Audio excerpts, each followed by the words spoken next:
everybody. Welcome to Story Time with Miss Sarah. Today's story is about a food that I'm sure a lot of you like to eat. But a long time ago, it wasn't so easy to just have this food whenever you wanted it. There was a lot of work that went into making it. Pancakes Pancakes by Eric Carle. Kikiriki! Crowed the rooster. Jack woke up, looked out the window and thought, I'd like to have a big pancake for breakfast. Jack's mother was already up and busy. Mother, said Jack, I'd like to have a big pancake for breakfast. I am busy and you will have to help me, she said. How can I help? Asked Jack. We'll need some flour, she replied. Take a sickle and cut as much wheat as the donkey can carry. Then take it to the mill. The miller will grind it into flour. When Jack had cut enough wheat, he put it on the donkey's back and took it to the miller.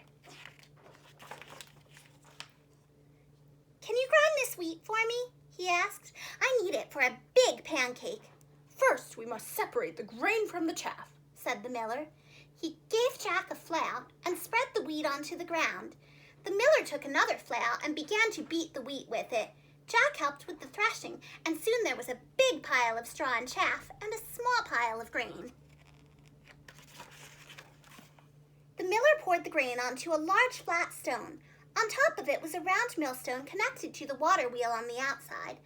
The water wheel turned round and round, turning the millstone round and round too to grind the grain into flour. At last the miller handed Jack a bag of flour.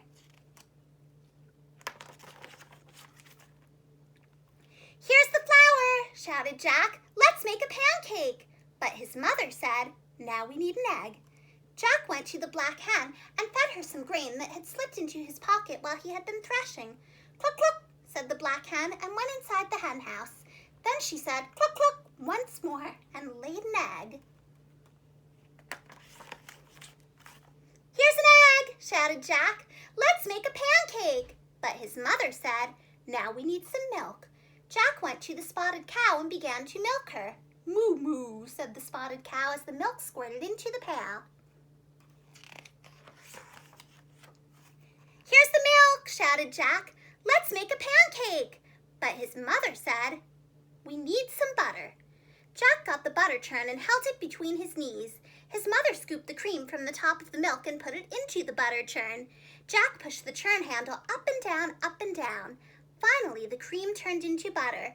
Here's the butter, shouted Jack. Let's make a pancake.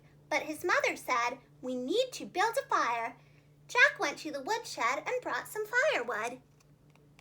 Here's the firewood, shouted Jack. Let's make a pancake. But his mother said, wouldn't you like to have something sweet on your pancake? So Jack went down to the coal cellar and pulled a jar of strawberry jam from one of the shelves.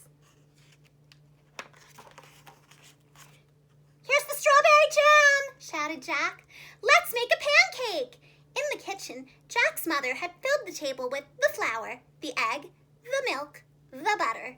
There was also a mixing bowl, a cup, a wooden spoon, a ladle, a frying pan, a plate, a knife, fork, and spoon, and a jar of strawberry jam. And his mother said, pour a cupful of flour into the bowl, break an egg into the flour and stir. Pour a cupful of milk over the flour and eggs and stir again until the batter is smooth and without lumps. Jack's mother heated the frying pan over the fire and added a piece of butter. The butter melted fast. Then she said to Jack, now pour a ladleful of batter into the hot pan.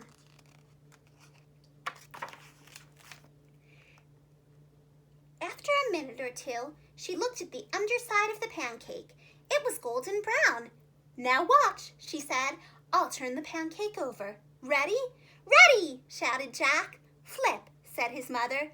Up and over went the pancake, high into the air and landed right in the pan. In another minute or two, the pancake was crisp on the underside as well. Then she slipped the pancake from the frying pan onto the plate and spread some strawberry jam on it. And now, Jack, his mother started to say, but Jack said, oh, Mama, I know what to do now. Thank you for listening. Goodbye.